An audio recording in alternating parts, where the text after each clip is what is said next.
Christmas as well. It is the most wonderful time of the year. Not for Labour. Not if you are worried about having a job. Not if you're worried about the economy. Not if you're worried about spending money. Not if you're worried about tax paying. But other than that, it's the most wonderful time of the year. What do you think of this?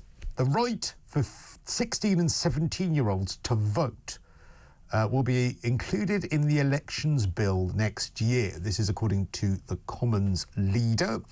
Lucy Powell said the government would likely bring forward this legislation in the next parliamentary session. This will include Labour's manifesto pledge to lower the voting age. It could also strengthen the rules around donations to political parties. They pledged to increase the engagement of young people in democracy by lowering the voting age.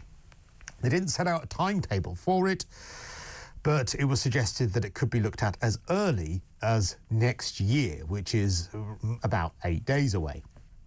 She made the comment as she was asked about speculation that Elon Musk could give millions to Nigel Farage and the Reform Party. Well, Tom Brake is the director of Unlock Democracy and joins me now. Afternoon to you, Tom. Good afternoon. So, should 16 or 17-year-olds have the vote? Well, Unlock Democracy believes that they should, and the reason we believe that they should is because they are mature enough at that age to vote. We've seen that in the Scottish referendum. Young people at 16 can join the army, and indeed they can pay national insurance. So there's a strong case for no taxation without representation. Well, I suppose a lot of people might suggest, though, that all 16 and 17-year-olds quite mature enough to make such a decision because, you know, there are 16-year-olds and there are 16-year-olds, aren't there? Indeed, I guess that's an argument that could also be deployed in relation to 18-year-olds or 25-year-olds or indeed 79-year-olds. But the fact is that in the Scottish referendum, the turnout amongst 16 and 17-year-olds was 75%, and that was higher than in the 18 to 24s and the 24 to 35-year-old age groups. So certainly there was an appetite for voting in the Scottish referendum amongst young people. The other important factor is that there's strong evidence, the University of Sheffield research, that when people start voting when they are younger, they continue to vote in greater numbers. And I think that's really important for young people because politicians, I know I was one for a very long time, listen to the people who vote. And the people who vote tend to be the older age group, and therefore politicians tend to prioritise things like pensions. They don't tend to prioritise things like housing for young people. So if more young people are voting, then I think politicians are more likely to listen to their views. Yeah, I guess it's the consistency argument that I have. And I do actually see both sides of this. I'm a little bit torn on this because you can't buy alcohol, if I'm not mistaken, until you are 18. I think in some cases now they're talking about making it even older. We're getting rid of people being able to buy cigarettes, for goodness sake, at 18. So there are many things in society that you are not considered an adult to do things until you are either 18 or until you are 21. Yet the ability to vote, they're saying you are adult enough. So is the solution that we either bring down the age of some of those other things, or do we keep the voting age at 18?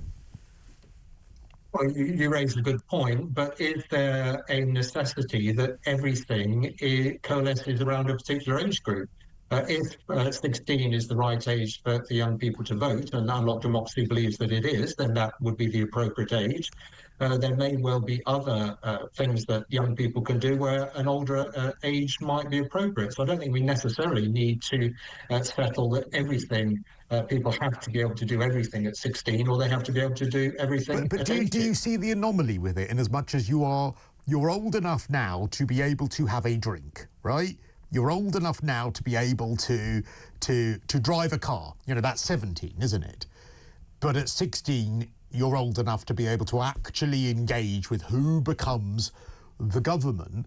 And I can see the discrepancy in that. I can see people that would say, well, hang on, if you're not old enough to do one, you're not old enough to do any of it, because 18 is the age, isn't it? That is the age of adulthood. That's the age where, you know, you get the key to life, you know, all of these sorts of things. I mean, you can't marry at 16 or 17 unless you've got permission from your parents. And so, I don't know, that makes me think that 18 is the right age. As I said, there's an argument for 16. There's an argument for 18.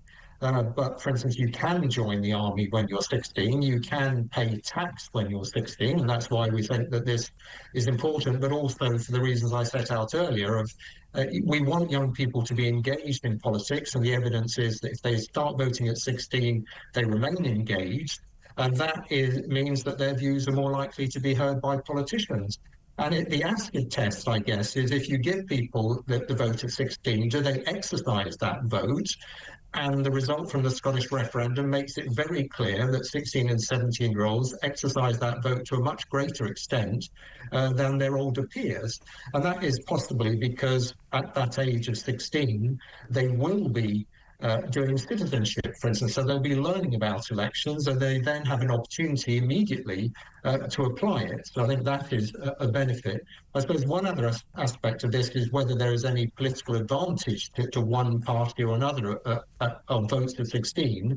I think that is actually quite hard to predict, because if you look at what's happened in the US, then young people, yes, they voted slightly more for Kamala Harris, but only by a small margin. And in France, in the recent elections, 25 or just under 25% of young people voted for Le Pen's party. So it's not clear that any political party gets a particular advantage. No, but I mean, the more cynical among us, though, would say that certainly in the last election, overwhelmingly, the biggest demographic that voted for Labour were the youngest, right? And so some cynical people might say, well, this is why Labour is so keen to bring this in, and so keen to bring it in so early in their 5 years as well, right?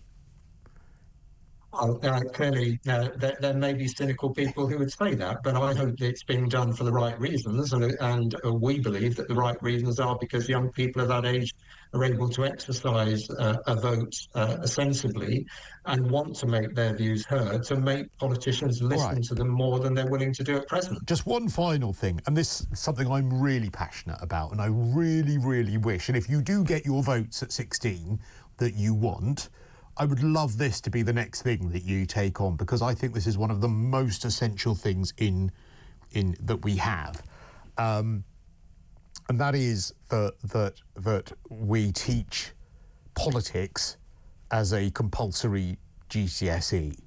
I think it is as important as maths and English.